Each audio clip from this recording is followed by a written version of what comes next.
রাত্রেবেলা দেখি বাসায় নেয়, ঘুরতে বাসায় দেখি বাসায় নেয়, যেটি ঢাকা এজেন্সির পর রিয়ামণি মায়ামুনার দুই বন্দি করা বেলা অনেক করে ছেলে পেলে নিয়ে বাড়ি বসে আছে, মদ খাইতে চায়, নাচতে ডান্স করে। তারপরে ঢাকা এজেন্সি পটাশ করে দুটো বাড়ির মধ্যে সব মারে দেওয়ার পরে ঢাকা এজেন্সি থেকে তাকে নিয়ে আসলাম। নিয়ে আসার পরে পরের দিনে সে আমার হাত পাওয়া দিলে কোথায় ভুল করছে, আর জীবনে আমি বাড়ি যাবো না। রিয়া এবং অন্য অন্য যে নুসরাত, তোমরা তো মুসলমান হয়ে থাকো, দুই রাকাত নামাজ পড়ে কোরআন শরীফ হাতে বলবা যে আমি পরকীয়া আর এক জায়গায় পরকীয়া তো ধরতে পারে। ইসলাম আপনারা পাথর মারে তাকে নাকি মারে ফেলে দেওয়া উচিত। আপনারা আমার পাথর মেরে মেরে ফেলে দিতে, ওরা তো পরকীয়া আমার হাতে ধরতে পারে। এবং আমি কান ধরে জুতোর মালা গলাতে ঢাকা শহর ঘুরে বেড়াবো, আমার ওরা যদি প্রমাণ দিতে পারে, আমি তাহলে ওই বালের ছেড়ে চলে যাবো গেল। তারপরে হলো কি নুসরাত দিবসের পরে রিয়া আসলো আমার জীবনে, রিয়ার সাথে আমার বিয়ে হলো। রিয়ার সাথে কেমন পয়সা ফেসবুকে পয়সা হলো, সে রিয়ারও কিন্তু বিয়ে হতো, তার একটা মেয়ে সন্তান আছে, ঠিক আছে।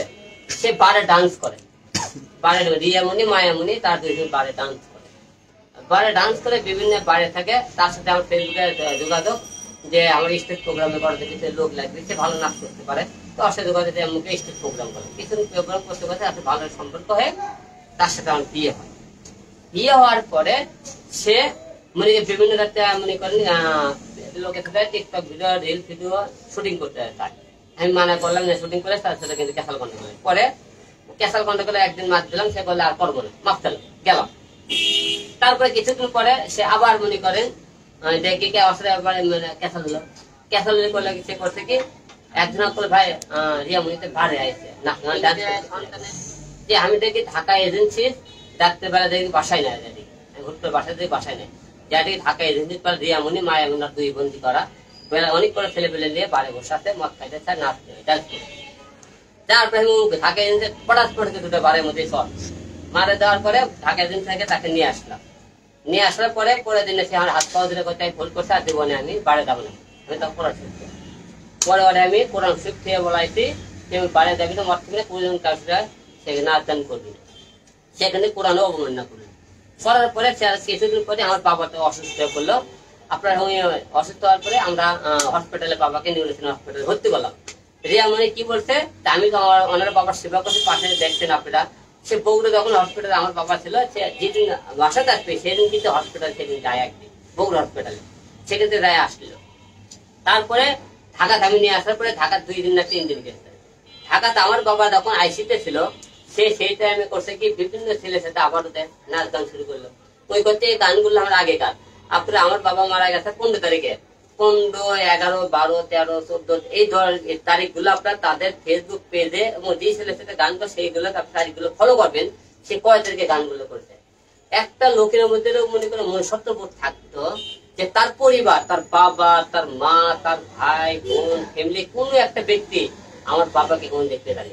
এমনকি দেখেন আমার বাবা যেদিন মারা গেল সেদিন রিয়ামণিকে রাত বাজে 12টা, রিয়ামণির বোন মায়ামণি আর তার ভাই ইউটিউব চ্যানেলে লাইভে আছে। আমি যখন আবার বাবার লাশটা কবরে আমি তখন হসপিটাল নিয়ে যাই বলে তাকে ভাই বোনের লাইভ দেখতেছিলাম। কাছে 15 তারিখে রাত্রেবেলা সব স্ক্রিনশট দিয়ে রাখছি আমি, সেগুলো প্রমাণ বলে মিথ্যে কথা বলতে চাই, সব প্রমাণ আপনি তো দেখাতে পারবো কোনো সমস্যা নেই। তারপরে দেখেন আমার বাবা যেদিন মারা যায়, রিয়ামণির ভাই আমাকে ফোন দেয়, হ্যাঁ ভাই শুনলাম তাই বলে মারা গেছে। ওই রিয়ামণি সেই দুপুরতে ফোন দিল, আর ভাই ফোন দেওয়া আছে আমার বাবা মারা গেছে কিনা। কোথায় আমি আসতে, আমি তোরা গুলো আসি তোকে বসতে দেবো কেন, তোরা আমার বাবা বাসে রাখতে একজনে কেউ আসিসনি, আজকে এখন তোর ভাই আমার ভাই ফোনটাও রিয়ামণি আসেনি। তাহলে দেখেন কাদের সাথে সমস্যা করবো, কার সাথে সমস্যা করবো। রিয়ামণি বলেছে আমি নাকি পরকীয়া করি, ওই জায়গাটা একটা মেয়ে দেখতে আসে। হ্যাঁ ওই জায়গাটা একটা মেয়ে ছিল, আমার মেয়ের বয়স 13 বছর। আমি ওই মেয়েটার কাছে, তার মেয়ের বান্ধবী হয়, তাকে আমি করে রাখছিলাম। তা আমার ভালো একটা পরিচিত, আমার বন্ধু বান্ধব আমার সম্পর্ক তার সাথে। আমার কথা রিয়ামণি বলছে আমি হিরো লিগেল বউ।